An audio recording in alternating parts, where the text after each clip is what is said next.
Viewers welcome to Kalidaikurichi cinema. இந்த வீடியோவில் நம்ம ரஜினிகாந்த் கூட சத்யராஜ் நடித்த 8 படங்களை பற்றி சிம்பிளாக ஷார்ட்டாக பார்த்துலாங்க. ஃபஸ்ட்டு படம் பார்த்திங்கன்னா 3 முகம் அப்படிங்கிற படம் தாங்க. இதில் சத்யராஜ் வந்து தகி அப்படிங்கிற கேரக்டரில் சூப்பராக நடிச்சுக்காப்புல. 2வது படம் பாயும் புலி படம் தாங்க. இந்த படத்தில் நம்ம சத்யராஜ் வந்து கேங்ஸ்டராக நடிச்சுக்காப்புலங்க. 3வது படம் நான் மகாநல்ல அப்படிங்கிற படம் தாங்க. இதில் ஜெகன் அப்படிங்கிற கேரக்டரில் நம்ம சத்யராஜ் நடிச்சுக்காப்புல. 4வது படம் தம்பிக்கு எந்த ஊர் அப்படிங்கிற படம் தாங்க. இதில் நம்ம சத்யராஜ் வந்து சிவராமன் அப்படிங்கிற கேரக்டரில் நம்ம ரஜினிகாந்த் கூட நடிச்சுக்காப்புல. 5வது படம் நான் சிகப்பு மனிதன் அப்படிங்கிற படம் தாங்க. இந்த படத்தில் மோகன்ராஜ் அப்படிங்கிற கேரக்டரில் நம்ம சத்யராஜ் நடிச்சுக்காப்புல. 6வது படம் ஸ்ரீ ராகவேந்திரா அப்படிங்கிற படம் தாங்க. இதில் ஒரு முஸ்லீம் கேரக்டரில் நம்ம நடிச்சுக்காப்புல. 7வது படம் மிஸ்டர் பாரத் அப்படிங்கிற படத்தில் நம்ம ரஜினிகாந்துக்கு அப்பாவா கோபிநாத் அப்படிங்கிற கேரக்டரில் நடிச்சுக்காப்புலங்க. 8வது படம் மனதில் உறுதி வேண்டும் அப்படிங்கிற படத்தில் நம்ம ரஜினிகாந்த் ஹிம்செல்ஃபாக நடிச்சுக்காப்புல. நம்ம சத்யராஜ் ஒரு சாங்குக்கு வந்துட்டு போகலாங்க.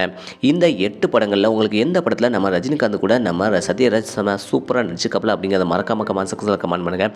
இதே போல் சினிமா தகவலை தெரிஞ்சுக்கிட்ட கலிடி குறிச்சி சினிமா சப்ஸ்கிரைப் பண்ணுங்கள்.